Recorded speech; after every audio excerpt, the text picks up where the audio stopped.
Puwersa ng Pilipinas at iba pang mga bansa nagparada doon sa West Philippine Sea na ikinatakot po ng China?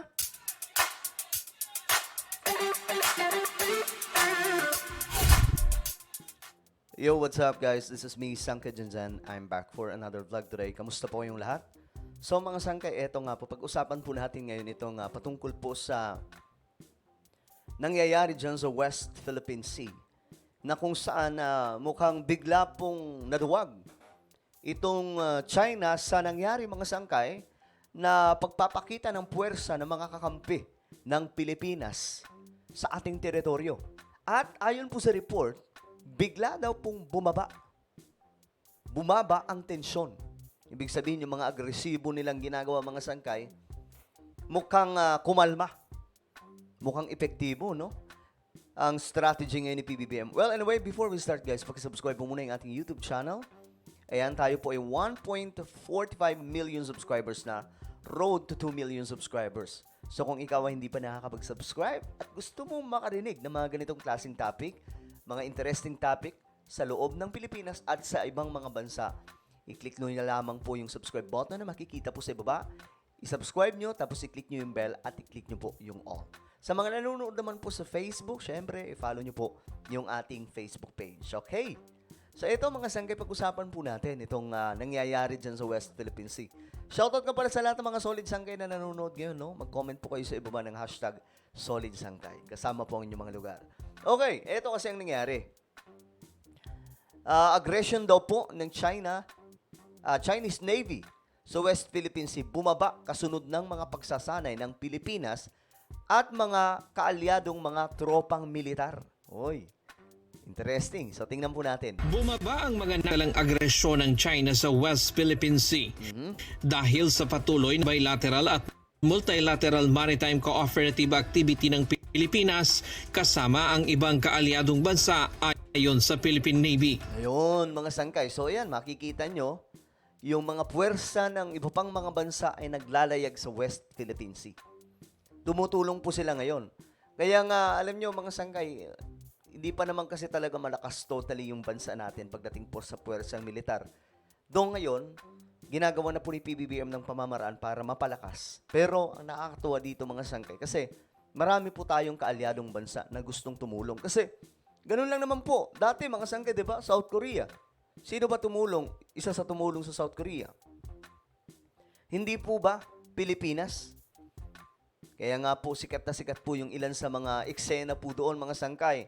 The Battle of Yultong at Myeongdong at kung ano-ano pa mga Sangkay. Pilipinas po mga naka-highlight. So ngayon, it's time na ang Pilipinas naman ang tulungan nila.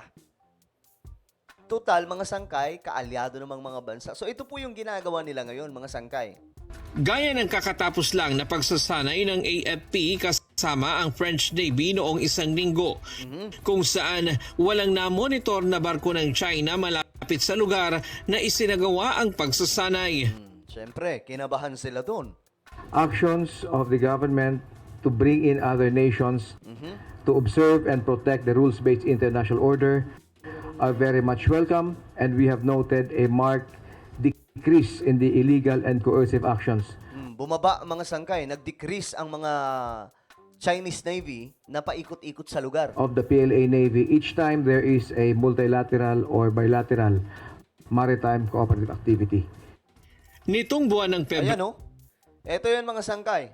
Nagparada po dito yung mga puwersang militar ng Pilipinas at iba pang mga bansa, mga Sangkay. sunod-sunod ang isinagawang pagsasanay ng Sandataang Lakas kasama ang Estados Unidos, Japan, US, Japan, Australia, Canada at France. So, anim po sila lahat mga Sangkay, no, ng mga bansa. Ikaw ba naman? Hindi ka matatakot, haharangin mo pa ba yung puwersang ganyan, mga Sangkay, di ba? Ayon sa Philippine Navy, asahan pa ang mga ganitong pagsasanay. Welcome development naman para sa Sandataang Lakas ang pag-unfreeze ng Estados Unidos sa $336 million na military assistance nito sa Pilipinas. Yan po yung nakakatuwa mga Sangkay, no? Kasi alam nyo, kaya naman palakasin pa. Ayun nga po kay PBBM, kahit walang tulong ng Amerika, walang problema, palalakasin pa rin nila ang puwersang militar. Tuloy ang modernisasyon. Pero ngayon, ang nakakagulat, ang Taiwan at Pilipinas, mayroon pong exemption na ginawa si Donald Trump. So yung tulong pagdating po sa tinatawag na military aid ng US government sa Pilipinas at Taiwan, hindi po hinold, kundi tuloy-tuloy mga sangkay. Na ang ibig sabihin, si Donald Trump ay pabor sa ginagawa ngayon ni PBBM na pagsasaayos sa ating teritoryo, mga sangkay. Kasi alam nyo, nakakalungkot kay isipin kasi kapwa po tayo Pinoy eh. Dapat tinutulungan po natin, iwasan po natin yung parang propaganda, 'di ba? Na sisira sa bansa natin. Alam nyo, kahit magkakaiba po tayo ng mga paniniwala pagdating po sa politika, di naman maiwasan yun, especially dito sa ating bansa na ang politika ay numero unong laro, 'di ba? Numero unong chismis. So, pero pagdating po sa teritoryo natin, I hope, sana lahat po tayo iisa sa ipinaglalaban. Pagdating sa West Philippine Sea, magkasundo tayong lahat. DDS ka man, loyalista ka man, maka-ISKCO ka man, maka-Binay ka man, maka-ERAP ka man. We are all Filipino. Iisa lamang po yung dugo na nananalaytay sa atin. Ayon kay Trinidad, Yan no? Grabe. ipagpapatuloy na ng AFP ang mga programa gamit ang naturang pondo para sa land, air, sea, support system, cybersecurity at iba pa.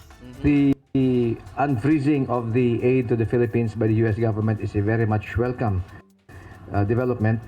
And with this particular unfreezing of the support by the U.S. government, it only means that our programs that have been initially planned out will push through. Positibo rin ang pananaw ng Malacanang ukol dito. Ayon kay Palace Press Officer Undersecretary Claire Castro, malaking tulong ito sa bansa at nagpapakitaan niya ito ng patuloy na matatag na relasyon ng Pilipinas at US. So kung nagkaroon po tayo ng exemption at nagkaroon po tayo at ibibigay po at i-release ang $500 million foreign Filipino financing sa atin, ito po ay napakalaking bagay at nagpapasalamat po tayo sa suporta na yan. Samantala, nakahanda ang Philippine Air Force na magbigay ng escort sa mga civilian aircraft na nagpapatrolya sa West Philippine Sea kung kakailanganin. Whenever we are called upon to deploy our air assets to support other aircraft operating, be it civilian aircraft or another military aircraft, the Air Force is capable. Kasunod ito ng ginawang paglapit ng hanggang 3 metro ng helicopter ng Chinese Navy kamakailan sa eroplano ng BFAR na nagsasagawa ng Maritime Domain Awareness Flight sa Bajo de Masinloc. Ayon sa Philippine Air Force, bahagi ito ng kanilang mandato. That's part of our mandate. Okay. So, yung aggression na ginagawa ng Chinese Navy sa West Philippine Sea, kalmado sa ngayon. Bakit? Nakikita po kasi nila, mga sangkay, na yung puwersa, ito yun, makikita po ninyo eh. Ayan, makikita po ninyo, yung puwersang militar ng iba pang mga bansa, talagang nakikita mga sangkay, ayan sa West Philippine Sea. Kung kaya't, yung mga Chinese Navy, kalmado sila. Nang ibig sabihin, tama lang pala na magpadala dyan ng mga military mula sa ibang bansa na tutulong mga sangkay para pakalmahin itong ginagawa ng China. So, may magandang na idudulot. Yung iba kasi sinasabi na mamalimos daw po tayo sa Amerika. Tandaan po natin ang Amerika, mga sangkay. Okay? Kasi may mga iba sinasabi maka-Amerikano tayo. No, hindi tayo maka-Amerikano. Hindi din po tayo maka-West. Maka-Pilipinas po tayo. Kaya nga lang, sila po yung tumutulong. At take note guys, ang Amerika ay hindi po nananakop sa ating teritoryo. Tumutulong, nagbibigay pa nga po ng pera para po palakasin ang ating pangdepensa. 'Di ba? Mga sangkay, tumutulong po sila. Andyan yung France, ang Japan. Actually, yung Japan natutuwa ko kasi kakampi po natin. Japan po yung isa sa kinakatakutan ng China dito sa Asia, pati po yung India, of course. No? So, mga sangkay, kumbaga, ang Amerika hindi po nananakop Ang China, sila po yung gumagawa ng kalokohan dyan. Sasabihin ng iba na kaya naman ganyan ang China kasi ang Amerika andyan. So, wala silang pakialam dyan. Tandaan po natin, bansa tayo, hindi tayo probinsya ng China. So, kung ano man ang magiging desisyon ng Pilipinas, basta para sa Pilipinas.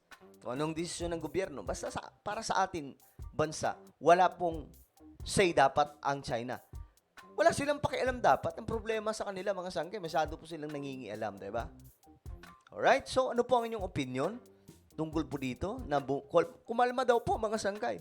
Ang ginagawang kalokohan ng China sa ating teritoryo dahil po sa mga nagparadang mga puwersang militar ng France, Australia, Pilipinas, Japan, Amerika, at iba pang mga bansa. Ano po ang inyong opinion? Just comment down below. Meron po tayong YouTube channel, Tatak Marcos Projects PBBM. Hanapin niyo po ito sa YouTube. Then click the subscribe, click the bell, and click all. Ako na po ay magpapaalam, mag-iingat pong lahat. God bless everyone.